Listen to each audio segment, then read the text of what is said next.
कौन सा हमारे साथ उसने कॉल किया और बाप के साथ जो उसने वादा किया था वो उस वादा के मुताबिक कायम रहा। हालेलुया। आपकी भरपूर तालियों में खुदा की बेटी सायरा को दावत दूंगा।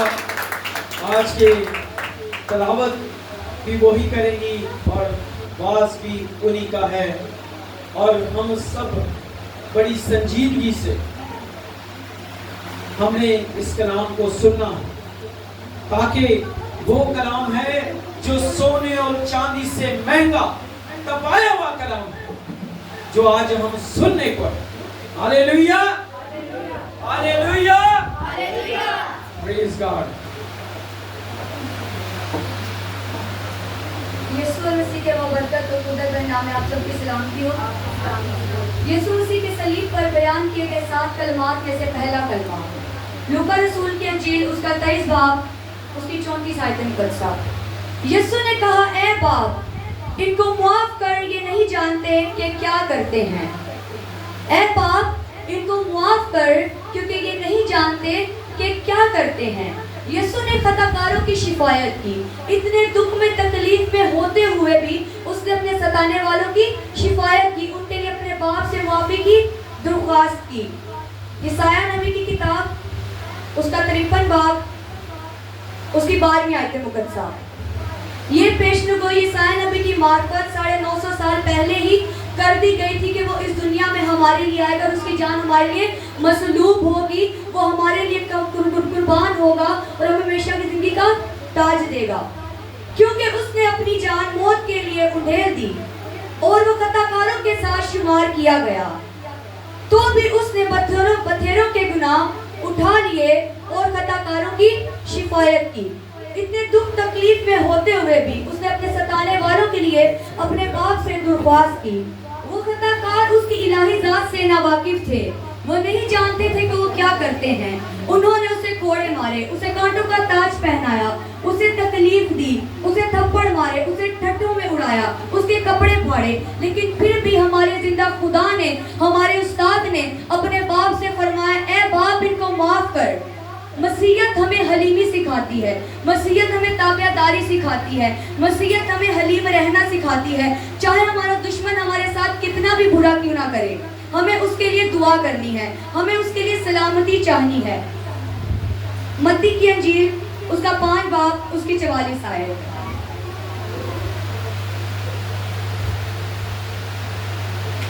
लेकिन मैं तुमसे ये कहता हूँ कि अपने दुश्मन से मोहब्बत रखो और अपने सताने वालों के लिए दुआ करो। उसके बेटे बेटियां होने के नाते, उसके शागिर्द होने के नाते हम पर यह फर्ज है कि हम उसके कलाम को सुने, उसके कलाम पर अमल लाएं और जो कुछ वो कहता है वो हम करें। हमें क्या करना, अपने सताने वालों से मोहब्बत रखनी है और अपने दुश्मन के लिए दुआ करनी है। खुदावंद आप सबको बरकत दे।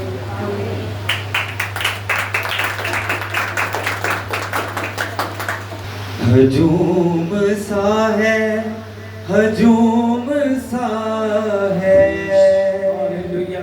तमाम लोगों को आज जाने ये क्या हुआ है, ये क्या हुआ है यरूशलेम की गली गली में। हालेलुया, यरूशलेम की गली गली में हजूम सा है, हजूम सा है, तमाम लोगों को आज जाने ये क्या हुआ है, ये क्या हुआ है यरूशलेम की गली गली में। जो मैंने पूछा तो राज मुझ पे बुलाए लोगों, जो मैंने पूछा तो राज मुझ पे बुलाए लोगों, सलीब उठाकर यहाँ से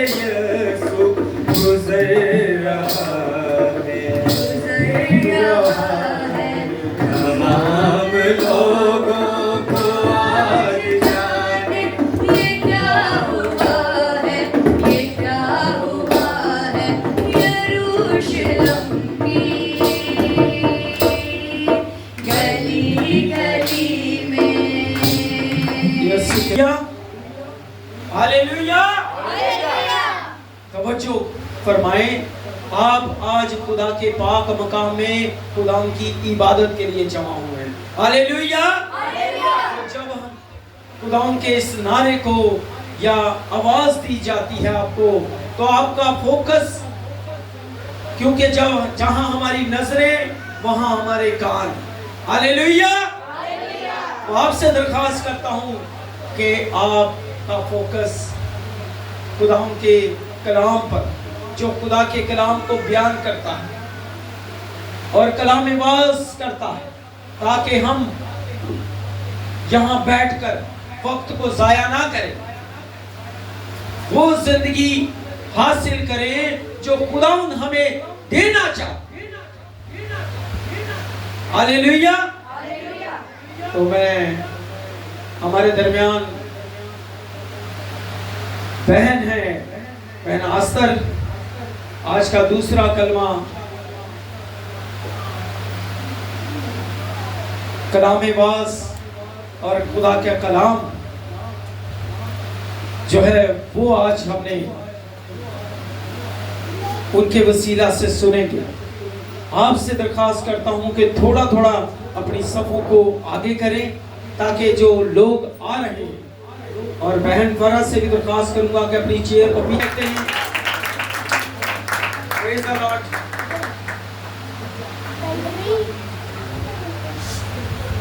Praise the Lord, बहन। जरूर है कि आप खुदा के कलाम को पढ़ें। आज से जो लेकर के आए, ब्लूटूथ पे लगाओ ना,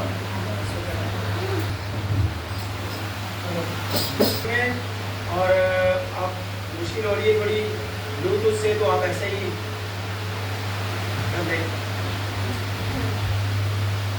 स्पीकर पे बस मेरे फोन के ना स्पीकर पे करके एक्टिव हो जाएगा। जी आपको जो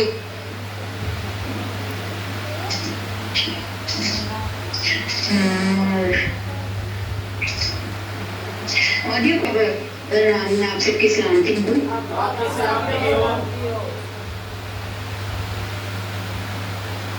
हमारे सामने दूसरा कलमा अपने जाता करना चाहते हैं। लूका की इंजील उसका 23 बाब उसकी 43 आयत में इसके बाद मरकूम है, जहाँ लिखा है, उसने उसको कहा, मैं तो सच कहता हूँ कि आज मेरे साथ फिरदौस में होगा। मेरे अजीजों, ये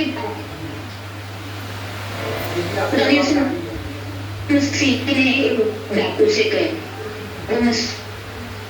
हम देखें खुदावन के दाएं दो डाकू थे।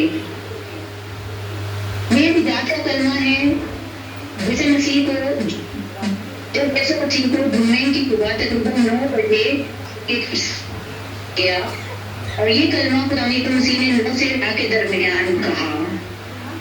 यीशु मसीह के मुंह वाला ये दूसरा कलमा है।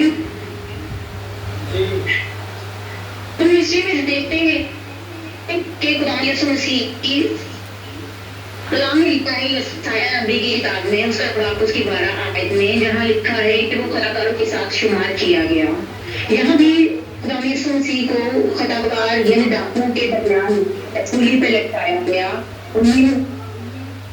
उन्हें सब सामने रुसवा किया गया, मारा गया। मेरे अजीजों, क्या इतना काफी ना था कि वो हमारी खातिर इस दुनिया में आया और एक कलिक त्याग की और हमारी खातिर भी उन्होंने, लेकिन उन्होंने हमारे ये सब सहारा बुझा। हम देखते हैं कि सलीब पर उनके दोनों डाकू थे, लेकिन उसमें से एक ही डाकू ने तौबा करके ईमान लाकर खुदा से निजात हासिल करने को क्यों कहा। हम देखते हैं कि खुदा जिस जिंदगी में काम करना चाहता है, हमारे वसीला से यहाँ पर भी पहला सबूत हमें मिलता है कि खुदा को तब्दील कर रहा है।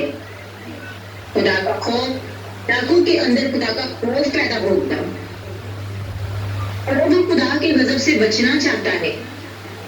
ये तो पहले उसकी जिंदगी में ना था, کیونکہ ساری زندگی اس نے چوری کی، ڈاکے ڈالے، لوٹ مچی، قتل کیے اور کیا کیا گناہ کیے ہوں گے، لیکن ایک وقت جب خدا کا خوف اس کے دل میں آیا، اس کی زندگی تبدیل ہو گئی۔ خدا کی تبدیل کرنے والوں قوت ہی گناہگاروں کو خدا کے خوف کے نیچے لے کر آتی ہے۔ یہاں ہم دیکھتے ہیں کہ دوسرے ڈاکو کے اندر کوئی خوف نہیں، کیونکہ پہلا ڈاکو جو خوف رکھتا ہے وہ پھر کہتا ہے، اس کو کہتا ہے کہ تو خدا سے بھی نہیں ڈرتا، تو ایسا کیوں کہتا ہے؟ اور پھر وہ کہتا ہے کہ ہم تو اپنے کیے کا بدلہ پا رہے ہیں، وہ تو بے گناہ ہے، اس کا تو کوئی گناہ بھی نہیں، پھر بھی یہ ہمارے طرح سور پہ لٹکا ہوا ہے۔ اگر آپ کو جانتا کہ یہ وہی خدا ہے جو زندگی ہونے کا میرے کی قوت رکھتا ہے، قدرت رکھتا ہے، کہ اس ڈاکو نے اپنے ریکویسٹ خدا کے آگے رکھی کہ جب تو اپنی بادشاہی میں آئے تو مجھے یاد کرنا۔ وہ یہ کہہ کر یسوع سے معافی مانگ رہا ہے۔ آپ کو یاد ہے تھوڑی دیر پہلے ہی پہلے کرنے سب کی معافی کے لیے دعا کی تھی، آپ اے باپ ان کو معاف کر کہ یہ نہیں جانتے کہ یہ کیا کرتے ہیں۔ اسی طرح اس چیز کو ڈاکو نے جب وہ دیکھ رہا تھا سارا منظر، اس نے قبول کیا کہ میں نے بھی جو اپنی زندگی کو کیا ہے وہ میں نے انجاموں میں کیا ہے، لیکن اب میں جان گیا ہوں کہ میں نے جو کیا وہ گناہ تھا۔ جب اقرار کرتا ہے اپنے گناہ کی معافی مانگتا ہے اور خدا سے کہتا ہے کہ تجھے اپنے پاس پانی میں قبول کرنا۔ جب ہم اپنے گناہوں سے معافی مانگتے ہیں، خود کو قبول کرتے ہیں کہ وہ ہمارا نجات دہندہ ہے اور ہمارے لیے اس نے نجات ہمیں دے دی ہے آ کر، تو ہم نجات پا جاتے ہیں۔ ہم یہاں دیکھتے ہیں ایک سوالات ہمارے سامنے آتے ہیں کہ ڈاکو نے کب نجات پائی؟ ڈاکو نے اسی وقت نجات پائی جب خدا یسوع مسیح نے کہا کہ تو آج ہی میرے ساتھ فردوس میں ہوگا، نہیں وقت نجات پائی، یہ نہیں کہ آج توبہ کی اور پھر جب عدالت ہوگی تب وہ نجات پائے گا، بلکہ آج ہی ابھی سے ہی اس نے نجات پائی۔ میرے عزیزوں، توبہ کرنے کے بعد ہمیں فوراً نجات مل جاتی ہے۔ ڈاکو نے مستقبل کی بادشاہی میں شمولیت کے لیے ریکویسٹ کی، خدا نے اسے قبول کیا اور اسے اپنے ساتھ بادشاہی میں داخل ہونے کا فضل بخش دیا۔ ہمیں یاد رکھنا چاہیے کہ نجات صرف ایمان سے نہیں، جو تک وہ ایمان لایا تھا۔ ہم ایمان کے ساتھ ساتھ راستہ بازی کا کام کرتے ہیں جو دل سے ایمان لاتے ہیں، صرف قرآن کرام کو خدا میں ایمان لاتا ہوں میں اب گناہ نہیں کروں گا، لیکن پھر ہم گناہ میں کرتے ہیں تو ہم اس تمام فضل کو ہم ضائع کر دیتے ہیں۔ اس لیے ایمان کا ایمان ہے وہ ہمیں لانے کی ضرورت ہے اور وہی ایمان ہمیں بچاتا ہے۔ ہماری زندگی بھی ایسی تو ہے جو ہم ساری زندگی گناہوں میں جڑتے ہیں، لیکن ایک وقت آتا ہے کہ ہمیں توبہ کر لینی چاہیے اور اب بھی توبہ کرنی چاہیے، کیونکہ کچھ لوگ کہتے ہیں کہ جب حساب کتاب ہوگا تو دیکھی جائے گی، نہیں، ہمیں اس وقت کا نہیں پتا کہ کب ہماری سانسیں ہم سے واپس لے لی جائیں۔ جب ہمارے سامنے نجات کا وعدہ کیا جا رہا ہے تو ہمیں بھی چاہیے کہ ہم توبہ کریں، ایمان لائیں اور اپنی راہ کو درست کریں۔ خدا ہمیں بچانا چاہتا ہے، جیسے ڈاکو نے توبہ کی، ایمان لایا، ہمیں بھی اسی طرح سے خدا کے جلال کو، خدا کی نجات کو سمجھتے ہوئے سچے دل سے توبہ کرنی چاہیے، ایمان لانا چاہیے اور وہ اسی وقت ہمیں اپنی بادشاہی میں قبول کرتا ہے۔ خداوند ہم سب کو اس نجات کو کرنے کے وسیلہ سے خداوند کی بادشاہی میں داخل ہونے کا اور سچے دل سے ایمان لانے کا فضل عطا فرمائے اور اپنے تخت کے پاس آنے کی توفیق عطا فرمائے۔ ताकि हम सब बचे जाएं। आमीन।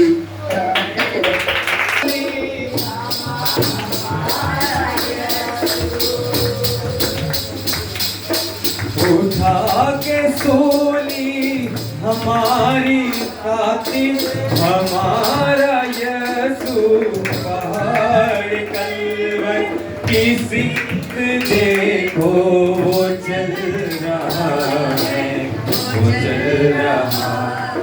तमाम लोगों को आज जाने क्या हुआ ये क्या हुआ है, यरूशलेम की